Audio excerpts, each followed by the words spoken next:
Shalom Bapak Ibu Saudara yang dikasihi Tuhan.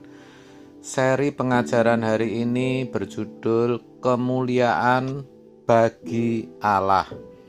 Tidak bisa dipungkiri bahwa dalam setiap kisah Natal yang dicatat di Alkitab tersimpan begitu banyak pesan yang sangat bermanfaat bagi manusia, khususnya orang percaya, untuk bisa menjalani hidup sesuai yang Tuhan kehendaki, sesuai dengan tujuan Allah menciptakan manusia. Kali ini kita akan gali satu pesan dari apa yang dialami para gembala.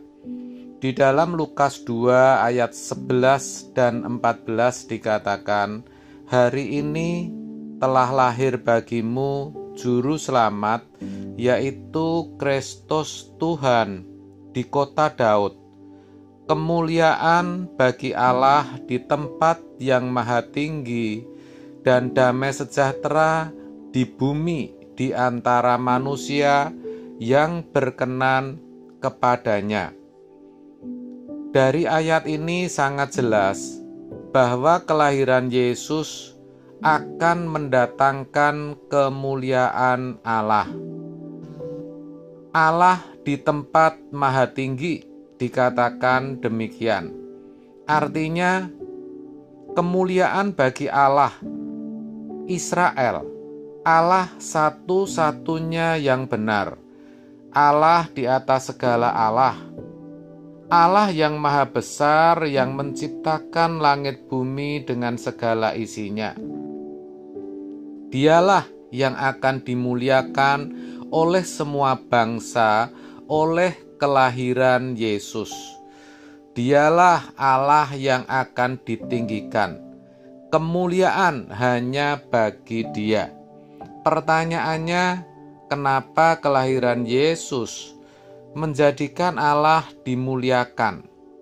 Yang pertama, sebab kelahiran Yesus membuktikan betapa besarnya kasih Allah akan dunia ini. Kasih yang besar itu ditunjukkan melalui kesabarannya, bagaimana Dia dengan sabar menghadapi bangsa Israel yang tegar tengkuk, yang sering memberontak, tidak setia, bahkan sering tidak mempercayai Dia. Terhadap kita pun yang hidup di zaman anugerah ini, Allah juga tetap sabar. Sebab kita sejatinya tidak jauh berbeda dengan bangsa Israel, di mana saat ini banyak orang Kristen, kalau mau jujur, yang dalam hidupnya juga menunjukkan sikap tidak menghormati Allah, tidak membutuhkan Allah, dan bahkan ada juga yang berpikir bahwa Allah tidak perlu ada. Memang kalau ditanya apakah mereka percaya kepada Allah, mereka jawab percaya. Mereka juga masih ke gereja, tetapi hidup mereka tidak berubah, stagnan dari waktu ke waktu. Kalau kasih Tuhan tidak besar, pasti kita sudah dibinasakan. Tetapi kenyataannya tidak demikian. Allah terus membaharui kita dalam kasih-Nya, dan itu bahkan sudah dibuktikan dengan diberikannya anaknya yang tunggal 2000 tahun yang lalu. Itulah sebabnya tidak berlebihan kalau dikatakan kemuliaan bagi Allah di tempat yang maha tinggi. Yang kedua, kelahiran Yesus mengubah nasib kekal manusia. Sebab oleh dosa semua manusia tanpa kecuali akan mengalami kebinasaan, tidak akan selamat.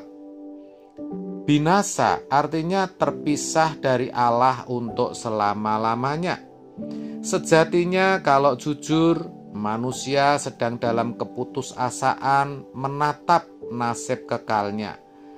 Betapa Betapapun pandainya manusia dengan segala kecanggihan teknologinya, sekaya apapun manusia, sehebat dan sekuat apapun usaha yang dilakukan, tidak ada yang bisa mengubah nasib kekalnya. Sebab Alkitab berkata, semua orang sudah berbuat dosa dan kehilangan kemuliaan Allah. Roma 3 ayat 23. Bahkan dikatakan tidak ada seorang pun yang benar. Tidak ada. Roma 3 ayat 10. Tetapi dengan kelahiran Yesus, harapan itu muncul kembali. Manusia yang tadinya pasti tidak selamat, pasti binasa, beroleh harapan baru untuk bisa dipulihkan, untuk bisa kembali beroleh hidup, untuk bisa diselamatkan, yang artinya bisa dikembalikan ke rancangan Allah semula, bisa kembali beroleh kemuliaannya yang hilang. Itulah alasan yang membuat Allah layak dimuliakan. Yang ketiga, kelahiran Yesus menjadikan orang percaya memiliki teladan hidup. Kalau dulu manusia selalu gagal paham, hidupnya selalu salah arah, sehingga tidak bisa mengerti apa yang Bapa kehendaki harus dilakukan dalam hidupnya. Akibatnya bukannya memiliki hidup yang menyenangkan hati Bapa, sebaliknya manusia hidup hanya untuk memuaskan hawa nafsu dan keinginannya sendiri. Sebab manusia tidak mempunyai model hidup. Tetapi dengan kelahiran Yesus atau kedatangan Yesus ke dalam dunia, Yesus yang sudah mendapat pengakuan dari Bapa sendiri sebagai anak yang berkenan, Matius 3 ayat 17, kita beroleh contoh hidup yang benar. Bagaimana kita bisa memiliki hidup yang berkenan kepada Bapa? Bagaimana kita bisa hidup seperti Yesus yang hanya melakukan kehendak Bapa dan menyelesaikan pekerjaannya? Dan memang hidup seperti Yesus itulah standar kekristenan. Kurang dari itu pasti ada yang salah. Sebab semua orang yang dipilihnya dari semula, mereka juga ditentukannya dari semula untuk menjadi serupa dengan gambaran anaknya, supaya ia, anaknya itu, menjadi yang sulung di antara banyak saudara.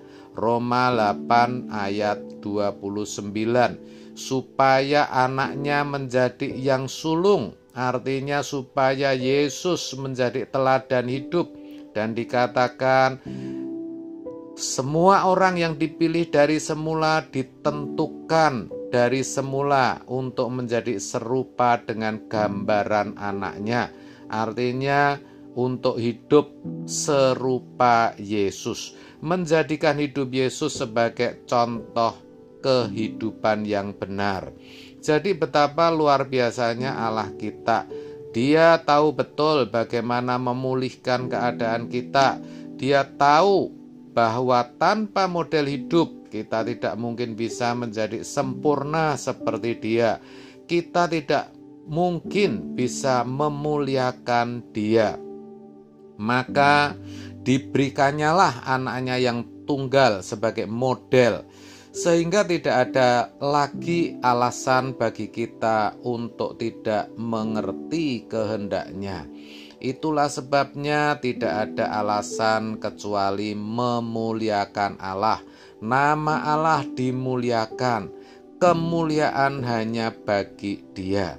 Dan saya percaya ketika kita mengerti kebenaran ini, kita hidupi, maka dari hari ke hari kasih Allah itu akan membaharui hidup kita. Hidup kita akan dipulihkan, bahkan kita akan kelak beroleh hidup yang kekal. Amin. Tuhan Yesus memberkati.